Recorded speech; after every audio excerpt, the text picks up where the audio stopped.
அஸ்ஸலாமு அலைக்கும். Welcome to mom's life style. இன்னும் நீங்கள் நம்ம சேனலை சப்ஸ்கிரைப் பண்ணாமல் பார்த்துட்டு இருக்கீங்களா? அப்போ மறக்காமல் சப்ஸ்கிரைப் பண்ணிக்கோங்க. அப்படியே பக்கத்தில் இருக்க பெல் ஐக்கானையும் ப்ரெஸ் பண்ணிக்கோங்க. அப்போ தான் நான் போடக்கூடிய வீடியோஸ் எல்லாம் உங்களுக்கு நோட்டிஃபிகேஷனில் வரும். சரி வாங்க வீடியோக்குள்ளே போகலாம். லாங் வீடியோ ரெசிபி வீடியோ போட்டே ரொம்ப நாள் ஆச்சுல்ல, அதனால தான் இப்போ ஒரு நியூ ரெசிபியோட வந்திருக்கேன். ஹோட்டல் ஸ்டைலில் ஒரு ஹோம்மேட் டொமேட்டோ கெச்சப். கிட்ஸோட ரொம்ப பெரிய ஃபேவரட்டை ஹெல்த்தியாகவும் ஆக்கணும்ல. அப்போ இந்த வீடியோவை ஃபுல்லாக பாருங்கள். அதுக்கு முதல்ல நம்ம மெயின் இன்க்ரீடியண்ட்டான டொமேட்டோஸ் எடுத்துக்கலாம். நல்ல ரெட் டொமேட்டோஸாக எடுத்துக்கணும். இப்போது அதை நல்லா 2 to 3 டைம்ஸ் வாஷ் பண்ணி நீட்டாக எடுத்துடலாம். இந்த ரெட் டொமேட்டோஸை தேசி டொமேட்டோஸ்னு சொல்லுவாங்க. இந்த ரெட் டொமேட்டோஸ் வந்து நல்லாவே ஜூஸியாக இருக்கும். இதில் நம்ம கெச்சப் செய்யும்போது டேஸ்ட்டு ரொம்பவே சூப்பர்வாக இருக்கும். நாம் கெச்சப் செய்கிறதுக்கு கரெக்டான சீசன் எதுன்னு சொன்னாக்கா சம்மர் சீசன் தாங்க.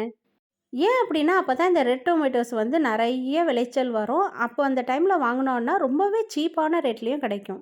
அதனால தான் சம்மர் டைம் பெஸ்ட்டுன்னு சொன்னேன். இப்போ நம்ம டொமேட்டோஸை நல்லாவே வாஷ் பண்ணியாச்சு. அதை இப்போ ஒரு கிச்சன் டவல் எடுத்து நல்லா ட்ரை பண்ணிடலாம். பொதுவாக கெச்சப் வந்து பல மாதிரி செய்யலாங்க. ஒவ்வொன்றுமே ஒவ்வொரு டேஸ்ட்டில் இருக்கும். பட் எல்லாமே யூனிக்காக சூப்பரான டிஃப்ரெண்ட் டேஸ்ட்டாக தான் இருக்கும். ஒவ்வொருத்தவங்களுக்கும் ஒவ்வொரு டேஸ்ட் இல்லையா? ஸோ அதனால் இன்க்ரீடியண்ட்டை கூட்டி குறைச்சியோ மாற்றியோ எப்படி வேண்டால் நம்ம செஞ்சுக்கலாம். இப்போ தக்காளியை குவார்ட்டர் பீசஸ், அதாவது 4ஆக கட் பண்ணிக்கலாம். தக்காளிக்கு மேலே இருக்கிற அந்த பிளாக் கலர் போர்ஷனை நீக்கிட்டு இப்போ நான் கட் பண்ணுற மாதிரியே 4ஆக கட் பண்ணிக்கோங்க. எல்லா தக்காளியுமே இப்போ நம்ம கட் பண்ணி எடுத்துகிட்டு வந்துடலாம். குக்கரில் தான் வேக வைக்க போகிறோம். ஸோ கட் பண்ண தக்காளி எல்லாத்தையுமே குக்கரில் ஆட் பண்ணிடலாம்.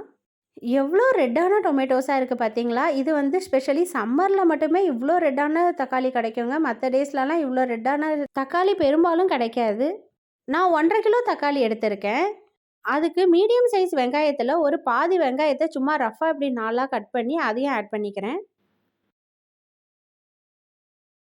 நெக்ஸ்ட்டு அது கூட 5 பல்லு பூண்டு ஆட் பண்ணிக்கலாம். அது கூடவே இஞ்சி ஆட் பண்ணிக்கிறேன். 1 இன்ச் அளவுக்கு கட் பண்ணலாம் வேணாம், அப்படியே ஆட் பண்ணிக்கலாம். நெக்ஸ்ட்டு 1/2 பவுல் சுகர் ஆட் பண்ணிக்கிறேன். அடுத்து கொஞ்சமாக 1/4 ஸ்பூன் அளவுக்கு உப்பு. நெக்ஸ்ட்டு வினிகர் வந்து 1/4 கப் ஆட் பண்ணிக்கிறோம். இது ப்ரிசர்வேட்டிவ்காக, நம்ம வேறு எந்த ஒரு ஆர்டிஃபிஷியலாக ஆட் பண்ணுறதில்ல.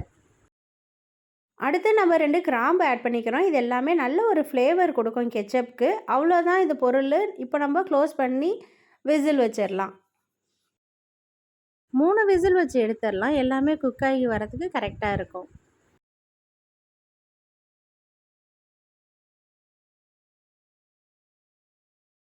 விசில் வந்து அடங்கிடுச்சு. இப்போ ஓப்பன் பண்ணி பார்க்கலாமா? பாருங்கள், நல்லாவே குக் ஆகிருக்கு. பா, வீடே கமகமன்னு மணக்குதுங்க. எல்லாரும் உடையாந்துட்டாங்க, என்னம்மா செய்கிற அப்படின்னு சொல்லி. நல்லாவே வெந்திருக்கு. இருந்தாலும் லைட்டாக ஒரு கரண்டியை வச்சு மசிச்சு விட்டுடலாம். நம்ம மிக்சியில் தான் அடிக்க போகிறோம். இருந்தாலும் லைட்டாக ஒரு கரண்டியை வச்சு மசிச்சு விட்டுக்கோங்க. ஓகே, இப்போ நல்லாவே ரெடி ஆகிடுச்சு. இருந்தாலும் கொஞ்சம் ஹீட் இருக்கிற மாதிரி இருக்குது. அதனால இன்னும் கொஞ்சம் டைம் ஆற விட்டுட்டு அதுக்கப்புறம் நம்ம மிக்சியில் போட்டுடலாம். இப்போ கம்ப்ளீட்டாகவே கூல்டவுன் ஆகிடுச்சிங்க. இப்போ நம்ம மிக்சி ஜாருக்கு மாற்றிடலாம். இந்த தண்ணியை வந்து ஃபுல்லாக ஃபில்ட்ரு பண்ண தேவையில்ல. ஜஸ்ட்டு கரண்டியில் எடுக்கும்போது அதோட ஃப்ரெஷ்ஷை மட்டும் எடுக்கிற மாதிரி ஃபஸ்ட்டு செஞ்சுக்கோங்க. ஏன் அப்படின்னா ஜாரில் அடிக்கும்போது தெறிக்கும் இல்லையா? அதுக்காக மட்டும்தான் சொல்கிறேன். கொஞ்சமாக மட்டும் தண்ணி இருக்கிற மாதிரி பார்த்துக்கோங்க ஃபஸ்ட்டு மிக்சியில் போடும்போது. அவ்வளோதான். இப்போ பாருங்கள், ஃப்ரெஷ் எல்லாமே ஜாரில் இருக்குது. தண்ணி எல்லாம் இந்த குக்கரில் இருக்குது. கொஞ்ச நேரத்துக்கு இந்த தண்ணி அப்படியே சைடில் இருக்கட்டும். இப்போ நம்ம அந்த ஃப்ரெஷ்ஷை வந்து அரைச்சிட்டு வந்துடலாம். பாருங்கள், நல்லாவே பேஸ்ட் ஆகிடுச்சு. இப்போ நம்ம சைடில் வச்சுருந்தோம் இல்லையா எக்ஸ்ட்ரா வாட்டர், அதை ஆட் பண்ணிக்கிறோம். இது வந்து நம்மளுடைய கெச்சப் எந்த கன்சிஸ்டன்சியில் வேணுமோ அந்த அளவுக்கு நம்ம அந்த எக்ஸ்ட்ரா வாட்டரை ஆட் பண்ணிக்கலாம். நான் ஆட் பண்ணதுக்கு எனக்கு இந்த கன்சிஸ்டன்சியில் கெச்சப் வந்திருக்கு. உங்களுக்கு இன்னுமே கொஞ்சம் திக்காக வேணும் அப்படின்னு நீங்கள் ஃபீல் பண்ணிங்கன்னா அந்த தண்ணியை லெவலை வந்து கொஞ்சம் கம்மி பண்ணிக்கோங்க ஃபைனலாக ஜாரில் ஊற்றி பேஸ்ட் பண்ணும்போது. இப்போ நம்ம அரைச்ச பேஸ்ட்டையுமே குக் பண்ண போகிறோம். ஒரு 10 மினிட்ஸ் குக் பண்ணணும். கெச்சப் வந்து அப்படியே திக்காகிடும். அது கூட 1/4 டீஸ்பூன் சில்லி பவுடர் ஆட் பண்ணிக்கலாம். நான் காஷ்மீரி ரெட் சில்லி ஆட் பண்ணியிருக்கேன். உங்களுக்கு வேணும்னா நீங்கள் வந்து நார்மல் சில்லி தான் இருக்குன்னா இன்னும் கொஞ்சம் கம்மி பண்ணிக்கோங்க. இல்லைனா ஓவர் ஸ்பைஸ் ஆகிடும் கெச்சப்பு. இப்போ பாருங்கள், கலரு இன்னுமே தூக்கலாக சரி சூப்பரான ரெட்டில் இருக்குது இல்லையா? கடையில் வாங்குகிற நம்ம கெச்சப் எல்லாமே கலருக்காக கண்டிப்பாக ஆர்டிஃபிஷியல்லாம் யூஸ் பண்ணுவாங்க. நம்ம யூஸ் பண்ணுறது வந்து பியூரான red tomatoes and Kashmiri red chilli மட்டும்தாங்க. வேறு எந்த ரசாயனமும் நம்ம செய்கிறதில்ல, கலக்கிறதில்ல.